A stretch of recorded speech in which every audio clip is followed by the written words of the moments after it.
الحمد لله رب العالمين والعاقبة للمتقين أشهد أن لا إله إلا الله وأشهد أن محمدا عبده ورسوله أما بعد فأعوذ بالله من الشيطان الرجيم بسم الله الرحمن الرحيم وعلى الثلاثة الذين خلفوا حتى إذا ضاقت عليهم الأرض بما رحبت وضاقت عليهم أنفسهم وظنوا أن لا ملجأ من الله إلا إليه ثم تاب عليهم ليتوبوا إن الله هو التواب الرحيم. محترم حضرات، خواتین اسلام، آپ کے سامنے سورہ توبہ کی ایک آیت کی تلاوت کی گئی ہے، آیت نمبر 118. اس آیت میں اللہ تبارک و تعالیٰ نے غزوہ تبوک میں پیچھے رہ جانے والے 3 صحابہ کرام کے واقعے کو بیان کیا ہے یا اس کی طرف اشارہ کیا ہے. وہ 3 صحابہ جو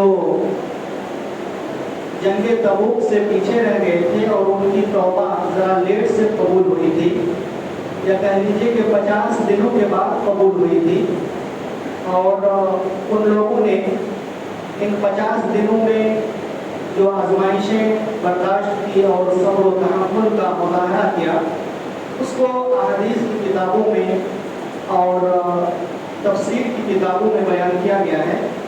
ان 3 صحابہ کا جو واقعہ ہے اس کو ریاض الصالحین میں امام نووی رحمہ اللہ نے بھی امام بخاری اور مسلم کے حوالے سے بیان کیا ہے. میرے سامنے ریاض الصالحین 3 نمبر 1 ہے، اور اسی سے میں اس واقعے کو مختصر انداز میں آپ کے سامنے پیش کروں گا، جس میں ہمارے اور آپ کے لیے بڑی عبرتیں ہیں اور بڑی نصیحتیں ہیں. وہ 3 صحابہ جن کا ذکر ہے ان میں کعب بن مالک، ہلال بن امیہ اور مرارہ بن ربیع ہیں. ان کا واقعہ بیان کیا گیا ہے. عبداللہ بن کعب بن مالک سے روایت ہے کہ کعب بن مالک کے بیٹے ہیں عبداللہ. حضرت کعب کے بیٹوں میں سے ایک ایسا بیٹا تھا جو کعب بن مالک کی رہبری کیا کرتا تھا. رہبری کیا کرتا تھا کا مطلب یہ ہے کہ جب کعب بن مالک اندھے ہو گئے تھے، نابینا ہو گئے تھے، تو ان کی دیکھ ریکھ کیا کرتے تھے. کہیں لے جانا ہو تو ان کو ساتھ لے جایا کرتے تھے. وہ کہتے ہیں کہ میں نے اپنے باپ کعب بن مالک کو وہ واقعہ بیان کرتے ہوئے سنا ہے جب وہ غزوہ تبوک میں نبی صلی اللہ علیہ وسلم سے پیچھے رہ گئے تھے. حضرت کعب نے بیان فرمایا جب بھی نبی صلی اللہ علیہ وسلم نے کوئی غزوہ کیا، جہاد کیا، میں آپ سے پیچھے نہیں رہا سوائے غزوہ تبوک کے. اس غزوے میں میں آپ کے ساتھ نہیں گیا. یہ واقعہ چونکہ بیان کیا جا رہا ہے بڑا تفصیلی واقعہ ہے. آپ لوگ تھوڑا میرے ساتھ غور سے سنیں گے تو واقعہ سمجھ میں آئے گا. بڑا دل دوز واقعہ ہے اور بڑا دردناک واقعہ ہے. اور چونکہ عربی پڑھ کے ترجمہ بھی نہیں کیا جا سکتا کیونکہ تقریباً 1 گھنٹہ تو لگے گا، اس لیے صرف اردو ترجمے پر اکتفا کیا جا رہا ہے. وہ کہتے ہیں کہ غزوہ بدر میں البتہ میں نبی صلی اللہ علیہ وسلم سے پیچھے رہا تھا، لیکن غزوہ بدر میں پیچھے رہنے والوں پر ناراضی کا اظہار نہیں کیا گیا تھا. یعنی غزوہ بدر جیسا کہ آپ کو بیان کیا گیا اس سے پہلے بھی کہ نبی اصل میں جنگ کرنے کے لیے نکلے ہی نہیں تھے، بلکہ وہ تو اللہ کی طرف سے جنگ ہو گئی تھی. تو کہا غزوہ بدر میں شریک نہیں ہوا تھا کیونکہ اس میں جانا ضروری نہیں تھا، اور نبی صلی اللہ علیہ وسلم نے نہ جانے والوں پر کوئی ناراضگی کا اظہار بھی نہیں کیا تھا. اس غزوے میں رسول اللہ صلی اللہ علیہ وسلم یعنی غزوہ بدر کے بارے میں کہہ رہے ہیں، اس غزوے میں دراصل رسول اللہ صلی اللہ علیہ وسلم اور مسلمان قافلہ قریش کے تعاقب میں نکلے تھے، یہاں تک کہ اللہ تعالیٰ نے ان کو اور ان کے دشمنوں کو بغیر وعدے کے ایک دوسرے کے مقابل جمع کر دیا. یعنی جنگ ہوئی جنگ بدر میں. اور عقبہ کی رات میں مینا میں حاضر تھا جب ہم نے اسلام پر نبی صلی اللہ علیہ وسلم سے عہد کیا تھا یا وفا کیا تھا. اگرچہ واقعہ بدر کا چرچا لوگوں میں عقبہ کی رات سے زیادہ ہے، لیکن مجھے بدر کی حاضری سے اس رات کی حاضری زیادہ محبوب ہے کیونکہ اس کی اہمیت زیادہ ہے. یعنی اس کی بھی بڑی اہمیت تھی، لیکن اس کا چرچا لوگوں میں کم ہوا۔ اور میرے غزوہ تبوک میں رسول اللہ صلی اللہ علیہ وسلم سے پیچھے رہنے کا واقعہ اس طرح ہے کہ میں اتنا زیادہ قوی اور اتنا زیادہ خوشحال کبھی نہیں تھا جتنا اس وقت تھا جب میں غزوہ تبوک میں آپ سے پیچھے رہا۔ اللہ کی قسم میرے پاس کبھی اکٹھی 2 سواریاں نہیں ہوتی تھی، جبکہ اس موقع پر مجھے بیک وقت 2 سواریاں میسر تھیں۔ مطلب یہ کہ اسباب و وسائل کے اعتبار سے میرے پیچھے رہنے کا کوئی جواز نہیں تھا۔ رسول اللہ صلی اللہ علیہ وسلم جب بھی کسی غزوے کا ارادہ فرماتے تو آپ اس کے غیر کے ساتھ تولیہ فرماتے، یعنی سفر کی اصل سمت چھوڑ کر عام طور پر دوسری سمت کا ذکر یا اسے اختیار فرماتے تاکہ دشمن سے اصل حقیقت مخفی رہے۔ حتیٰ کہ یہ غزوہ تبوک ہوا، رسول اللہ صلی اللہ علیہ وسلم نے جس وقت یہ غزوہ فرمایا سخت گرمی کا موسم تھا، سفر بھی دور کا اور جنگل بیابانوں کا تھا، اور جس دشمن سے مقابلہ تھا وہ بھی بہت بڑی تعداد میں تھا۔ اس لیے آپ نے تولیے کے بجائے اپنے معاملے کو مسلمانوں کے سامنے کھول کر بیان کروا دیا تھا۔ یہ جو جنگ تھی دراصل اس میں رومیوں سے جنگ کرنا تھا سن 9 ہجری میں۔ رومیوں کی آپ صلی اللہ علیہ وسلم نے اس کے لیے بھرپور تیاری کی تھی۔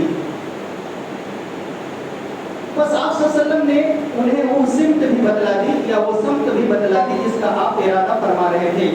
مسلمان رسول اللہ صلی اللہ علیہ وسلم کے ساتھ بڑی تعداد میں تھے اور کوئی یادداشت کی کتاب ایسی نہیں تھی جس میں ان کے نام درج ہوتے۔ اس سے ان کی مراد رجسٹر نہیں تھا، یعنی رجسٹر نہیں تھا کہ کوئی مسلمانوں کا اس میں نام لکھا ہو، فوج کا نام لکھا ہو۔ حضرت آپ بیان فرماتے ہیں اس لیے اگر کوئی شخص جنگ سے غیر حاضر رہتا تو وہ یہی گمان کرتا کہ رسول اللہ صلی اللہ علیہ وسلم سے مخفی رہے گا، یعنی پوشیدہ رہے گا، اور وہ یہ الہی کے بغیر اس کی غیر حاضری آپ کے علم میں نہیں آئے گی۔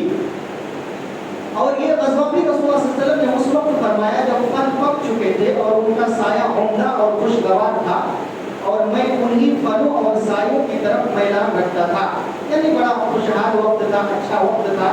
بس رسول اللہ صلی اللہ علیہ وسلم نے اور آپ کے ساتھ مسلمانوں نے تیاری کی، اور میرا حال یہ تھا کہ صبح کو آتا تھا کہ آپ کے ساتھ تیاری کروں، لیکن بغیر کوئی فیصلہ کیے لوٹ جاتا اور اپنے دل میں کہتا کہ میں جب چاہوں گا شریک جنگ ہو جاؤں گا۔ میں پوری طرح وسائل سے بہرور ہوں، میری یہی حالت رہی اور لوگ جہاد کی تیاری میں لگے رہے۔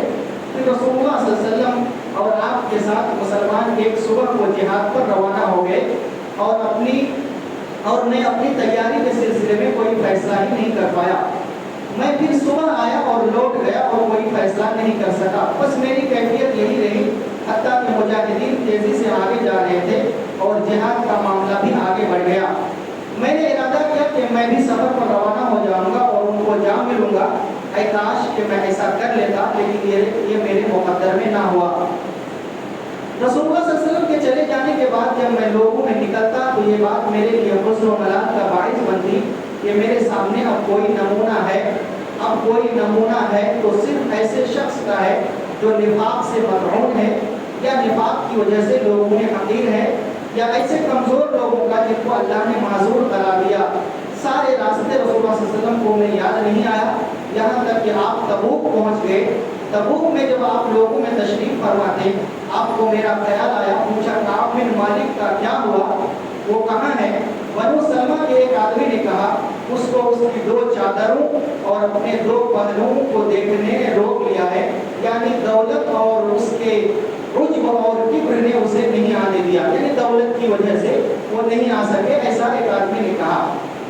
معاذ بن جبل نے ان سے کہا تم نے ٹھیک نہیں کہا، اللہ کی قسم یا رسول اللہ ہم نے اس کے اندر خیر کے علاوہ کچھ نہیں جانا، یعنی معاذ رضی اللہ عنہ نے صفائی پیش کی۔ رسول اللہ صلی اللہ علیہ وسلم خاموش رہے، یہ باتیں ہو رہی تھی کہ آپ نے ایک سفید پوش آدمی کو ریگستان سے آتے ہوئے دیکھا۔ رسول اللہ صلی اللہ علیہ وسلم نے فرمایا ابو خیثمہ، اور واقعی وہ ابو خیثمہ انصاری تھے، اور یہ وہ شخص ہیں جنہوں نے ایک مرتبہ 1 ساق کھجور یعنی 2.5 کلو تقریباً کھجور کا صدقہ کیا تھا، تو منافقین نے انہیں تانا دیا تھا، یعنی اس کے تھوڑے ہونے کا تانا دیا تھا۔ حضرت کعب نے کہا جب مجھے یہ خبر پہنچی کہ رسول اللہ صلی اللہ علیہ وسلم نے تبوک سے واپسی کا سفر شروع کروا دیا ہے